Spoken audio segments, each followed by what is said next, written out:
Hi, it's Amy from the Ross Farm. We're here in the studio in Northeast Ohio, and this is episode 2 of our new podcast blog, Sheep and Wool School. And we're going to talk about all of the crafty things I've been doing this week, and hopefully it will inspire you to do some crafty things as well. So, first up for me is on the loom. Not quite, but getting there.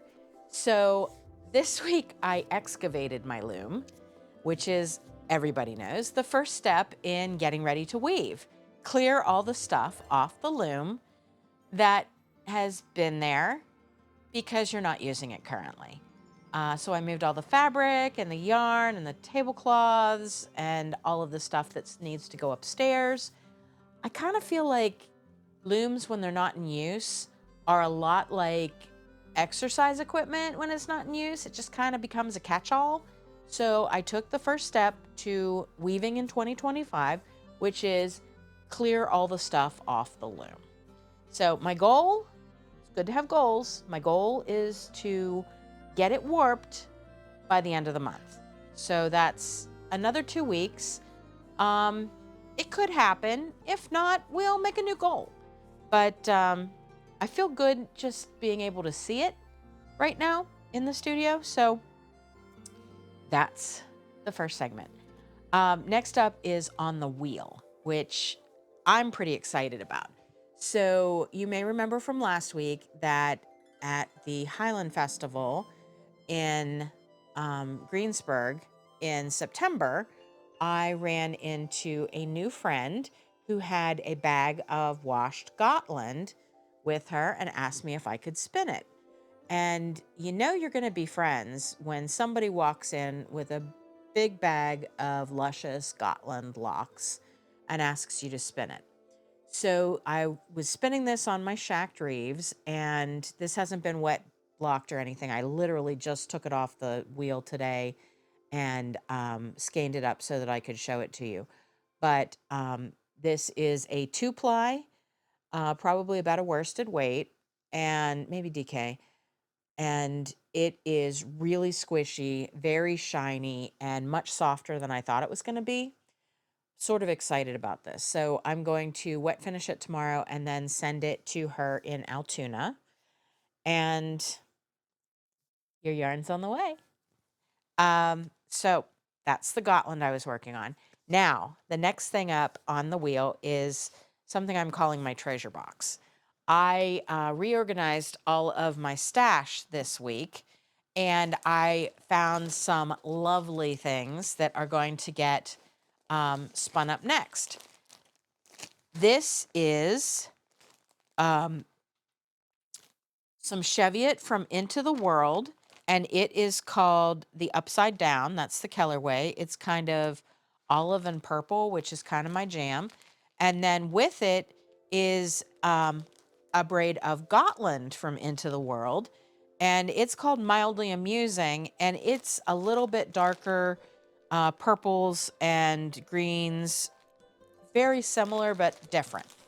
And then I also found this lovely braid of Cheviot from my friends Jean and Dave at Two Guys Yarn Company. I don't think they currently have any of their Cheviot fiber in the shop, but you can go onto their website. I'll leave a link down below and check their stuff out because they have some really lovely fibers. And then, just for funsies, I found this bat that my friend Jen Walker in Pittsburgh made for me. Well, made several years ago, fuzzies. And I just think it's beautiful, and I feel like spinning it. So it's going to go up on the wheel now next, too. Her company was called Femto Designs, and this is a hand-blended spinning bat that is 70% wool, 20% silk, 10% sparkle, and 10% 10% sparkle and 10 cell. And it's called Star Sapphire. And I hope that you can see how sparkly and beautiful this is. But I just can't wait to spin up. That's only about a 2-ounce bat, so it'll just be a little bit of fun. So that's what I'm working on the wheel. I did this deep stash dive. I was really, really excited to see all of the stuff that I haven't spun up yet, that I've kind of been stashing in my little dragon hoard of spinning fiber. There were some real treasures in there. Some Hobbledehoy. Liz hasn't been dyeing for a couple of years now. And there was also some Classy Squid. She quit dyeing, I think, last spring. Scooter got me a lot of Classy Squid at one of the first Indie Untangled, I think. And then I found all of my box sets from HipStrings. And if you follow HipStrings, several years ago, they started doing box sets that had little goodies in with them and all of their different fiber blends in that particular fiber range. And the first one was Maine. And that was the first one that Scooter got for me because that's where we honeymooned. And so I opened up my main box and there was a favorite things. There was road trip. There was Pittsburgh. There was a cocktail box. I think there were 6 or 7. I did ask Jill if they had any left or were planning to do it again. And I don't remember what she told me, but you can go over to their website. I'll link it down below too and check out HipStrings. They have some of my very favorite fiber blends. And visiting those in my stash was really exciting. I'm hoping to spin through my stash this year and my little treasure box, and having the accountability here with you hopefully is going to help me to get through some of those. Maybe even knit or weave with them as well, but just getting them converted from fiber to yarn, that's a step. So we're going to do that. Now on the needles, I am still working on this test knit. It may look like I haven't gotten much done, but it is 238 stitches. So that's a lot. And I haven't really had a whole lot of time to knit this week because of all the things that I'm trying to do with getting the studio reorganized. And we'll talk about that in a little bit. But that's what I've got on the needles today. And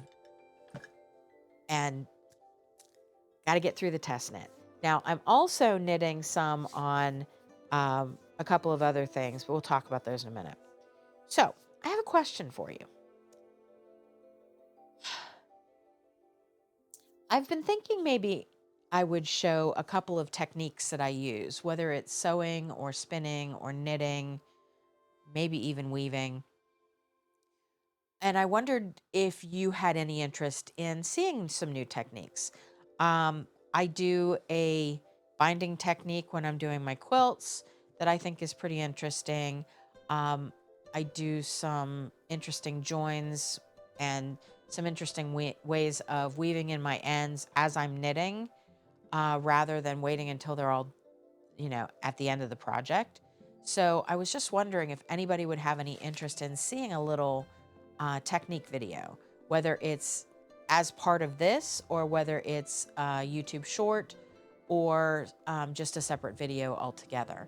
But we are in the process now of adding a Studio B in my home studio so that we can show you some technique videos too, if that's something that turns out you'd be interested in. So again, let me know down below in the comments. Oh, and if you haven't subscribed yet, please do. I was looking at the stats and it says that like 85% of the folks who have watched episode 1 or any of the unboxing videos are non-subscribers. So we'd really, really love it if you would subscribe to the YouTube channel and also our newsletter over on the website so that we can communicate with you everything that's going on. So that'll be fun. Now we get to talk about my favorite thing. You know what that is, right? Sheep. So we're going to talk more about Cheviots this week. Now, last week we talked about their history and where they came from and how they got here to the US. And today we're going to talk about my favorite thing, which is their fiber. So some really nice stuff. As I said before, I've been obsessed with Cheviot since they first landed at my farm in 1992. And I was not a spinner or knitter back then, but I recognized that the fiber was really delightful and something special. So I'm really excited to talk a little bit more about the fiber today.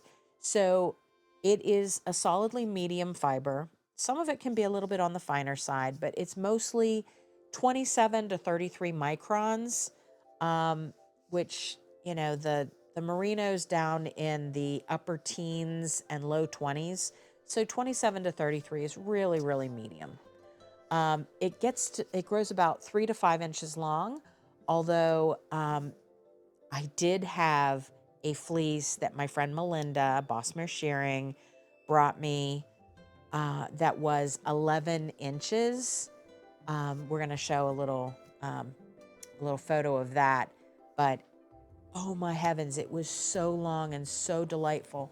And it was just a yearling ram that she went to shear, and they were going to throw it over the hill, and she recognized how gorgeous it was and brought it to me. And of course I had to play with it immediately because I love Cheviots, and that was such an outlier in my experience with Cheviots. So 3 to 5 inches long, unless Melinda finds one that's 11, about 27 to 33 microns. The fleeces weigh generally anywhere between 5 and 10 pounds. Remember that there's no wool on their face, their legs, their tummies, so there's really not a whole lot of skirting to be done. So everything that you shear off, nearly everything that you shear off, is going to be usable fiber, which is another thing that I love about them. And you get about a 75% yield from the fleece. They're not high in lanolin.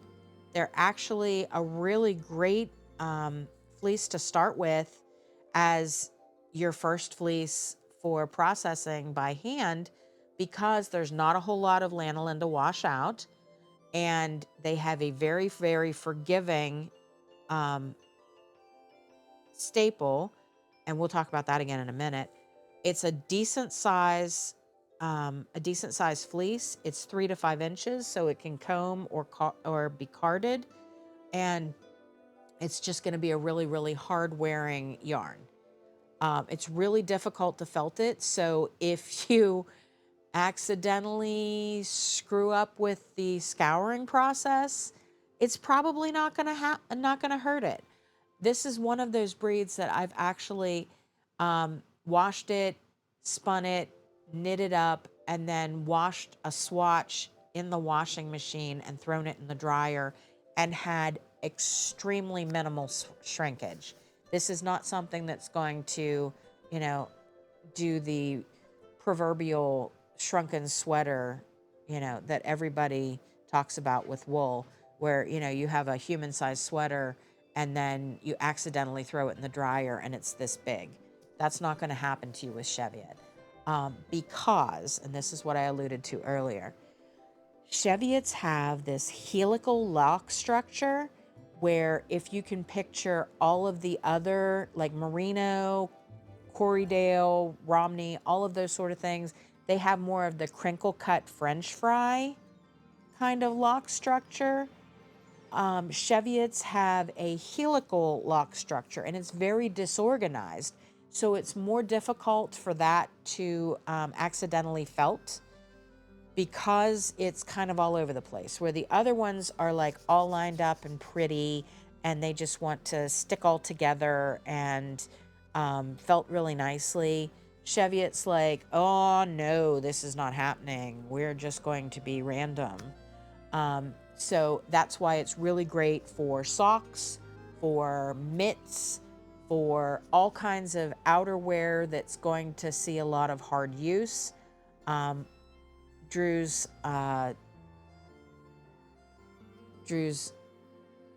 hose for reenacting that he wears under his breeches that, are in rough leather shoes and wet and dry. Those things, they wear like iron. So this is one of those things that if you want to make something for a non-knitter and you give them the proper instructions on how to care for their wool and they accidentally screw it up, it's probably going to be okay. It's not wool bikini soft, but we're not making wool bikinis, so I don't think it matters. Cheviot is just, it's like almost the perfect wool. As far as I'm concerned, it's almost the perfect wool. So feel free down in the comments to ask any questions you might like to know about Cheviots. We've covered their history. We've covered what the fleece is like. It takes dye beautifully as well. I should also mention that. If you haven't seen it, I did a partnership collaboration deal with Destination Yarn with Jean a year or so ago, and she dyed a bunch of my Cheviot, and it sold out in 72 hours. My friend Shannon designed the Stitchel sweater. I'll try to remember to drop that in the show notes too.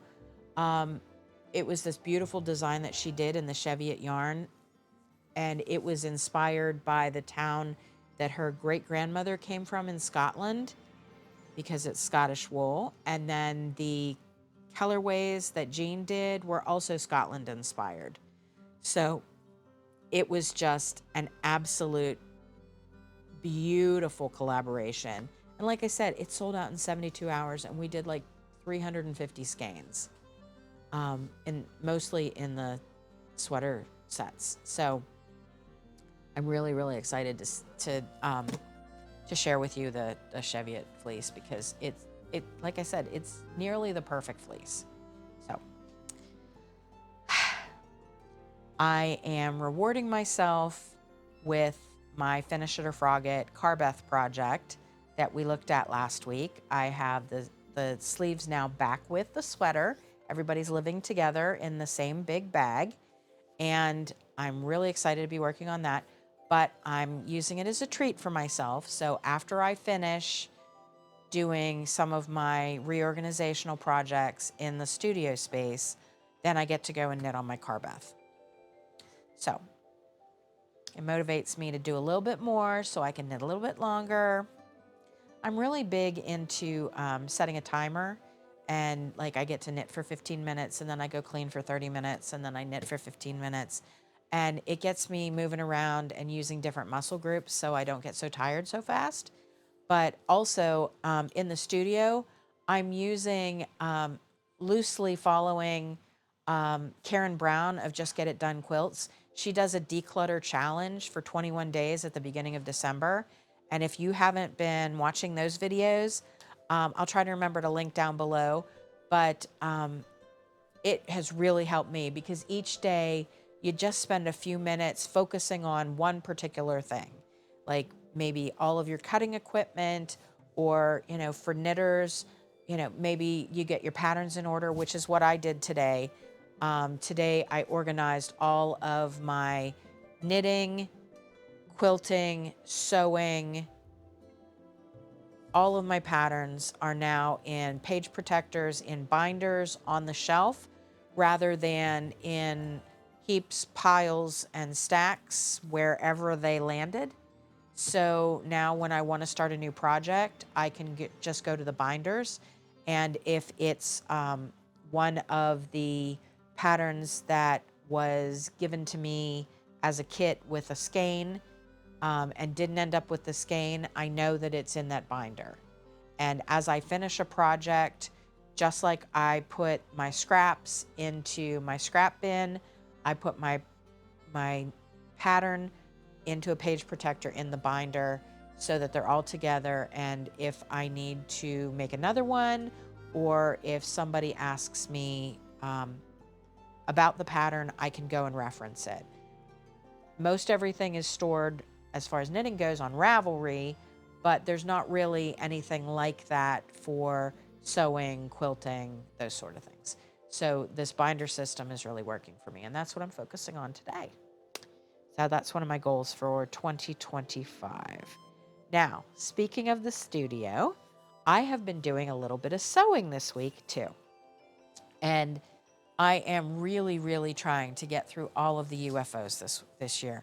And I feel like, every year in January, we all set that same goal to try to, finish up some of the UFOs, finish up some of our whips, frog the ones that we're never going to make, or donate or give away the things that are no longer sparking joy.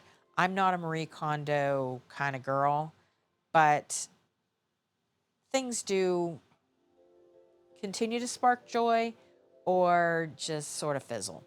So right now I'm working on things that spark joy. So I finished up, and this is still folded up. I won't hold the whole thing up, but I finished up 2 of my thimbleberries projects these will be wall hangings or table toppers. And I started these in 1998. 1998.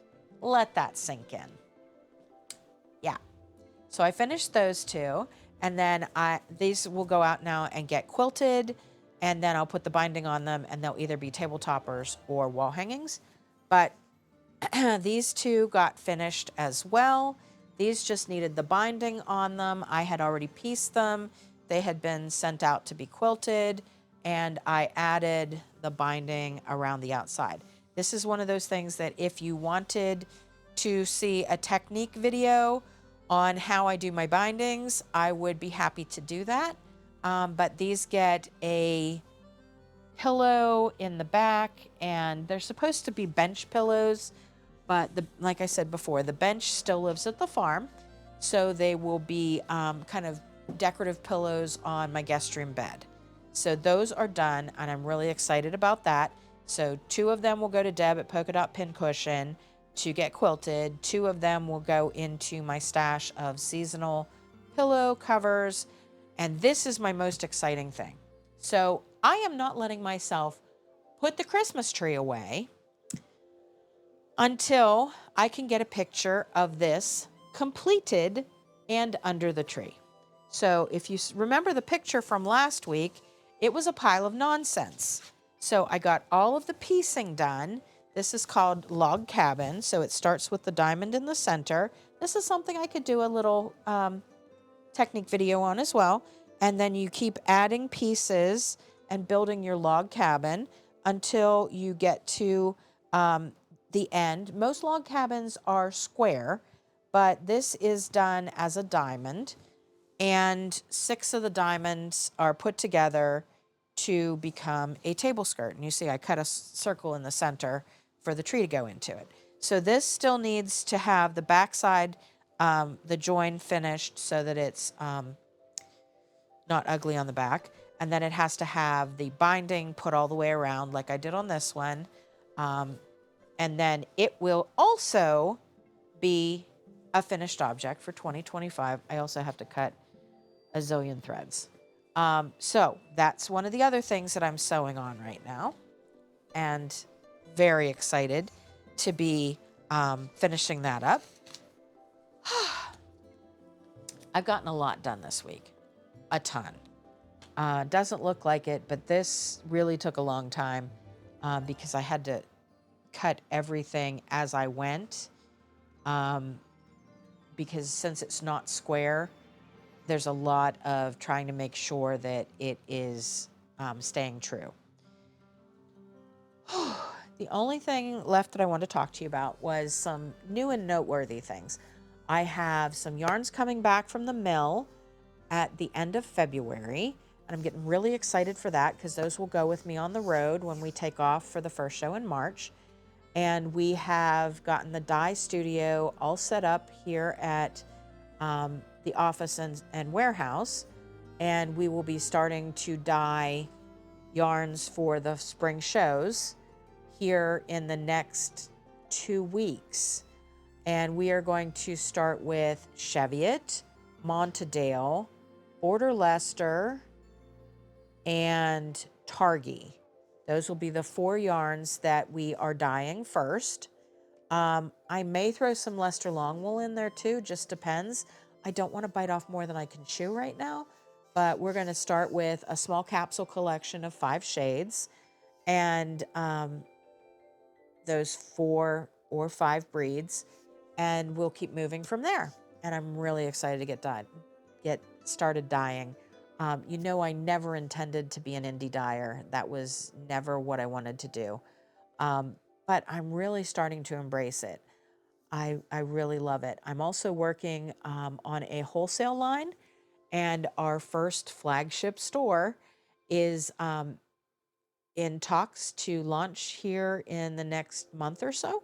So I'm really excited about that. If you have a local yarn store that you would like to see our products in, please either get in touch with me, leave a comment down below, or ask them to get in touch with me because we are going to start a pretty robust wholesale program to try to get more breed specific, rare and heritage breed yarns into local yarn stores and try to make real American wool a little more mainstream.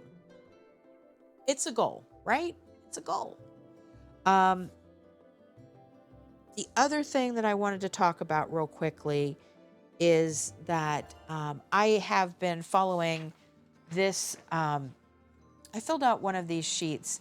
This is a downloadable from Nomadic Knits, and it's all of the things that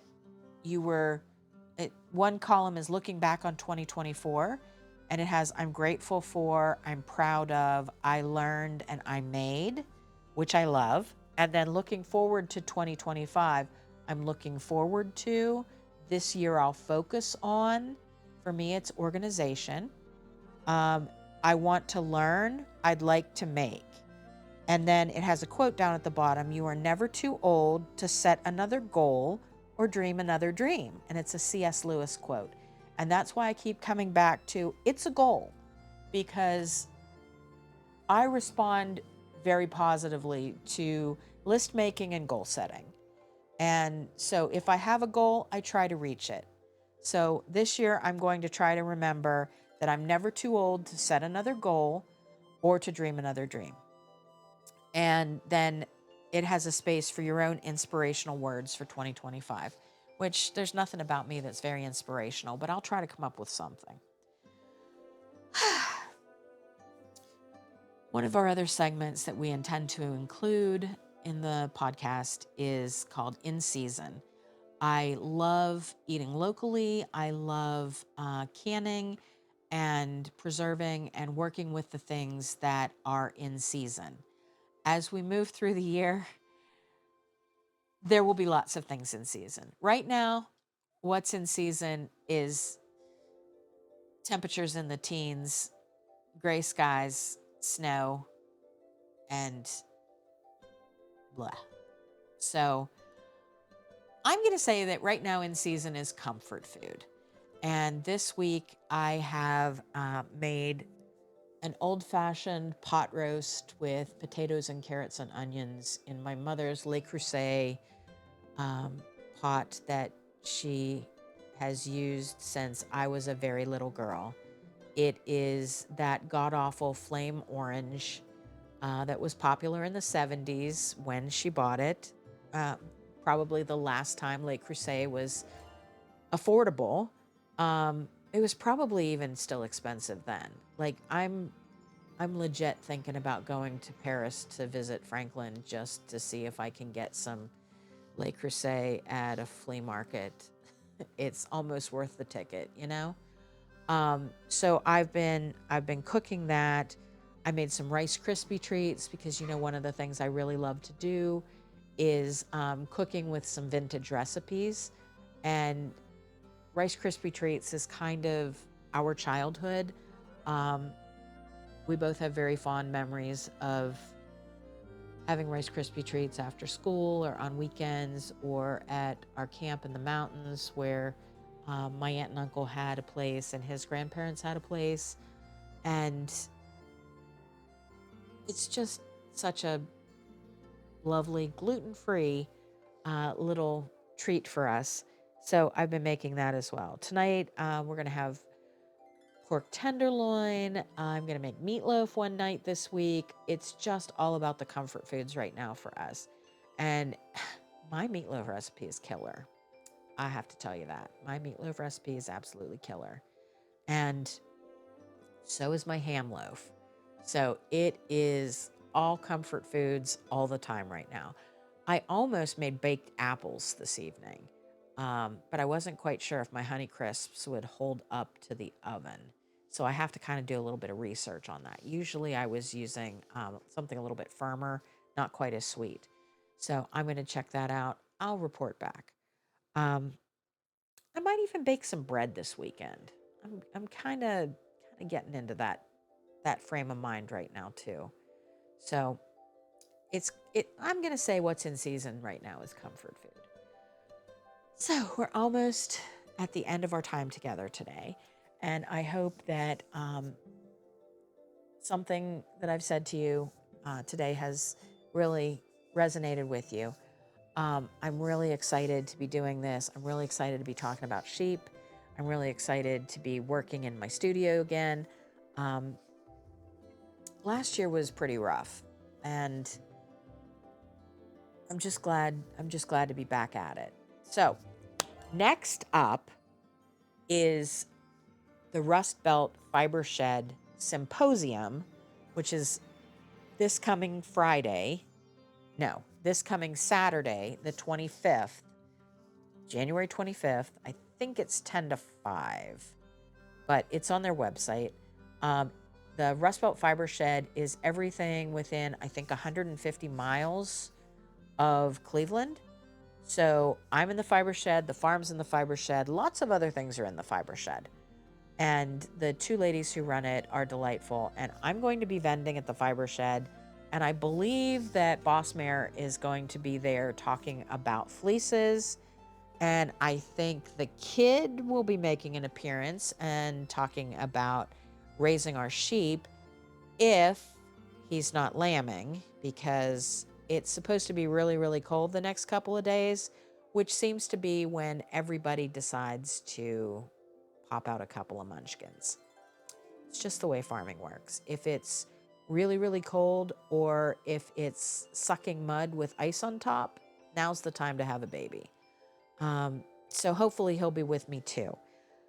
Then the night before, actually the afternoon before, Friday the 24th, I will be having a live sale on the Wool and Fiber Arts channel on Facebook at 2:30 in the afternoon for 30 minutes. And we'll be talking about a lot of the new stuff that has come into the office, the warehouse, since our last sale in November.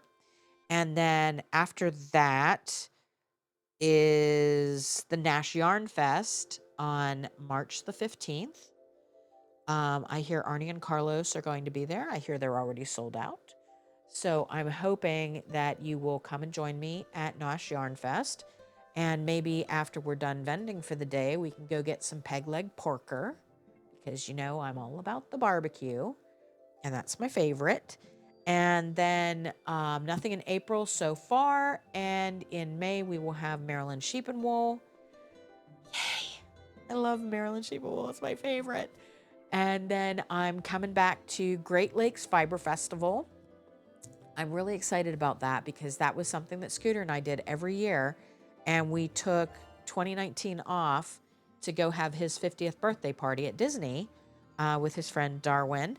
And then the pandemic and everything changed, and I haven't been back since. So this will be my first time back in like 5 years, and I'm really excited about it and hoping that I will get to see a lot of you there.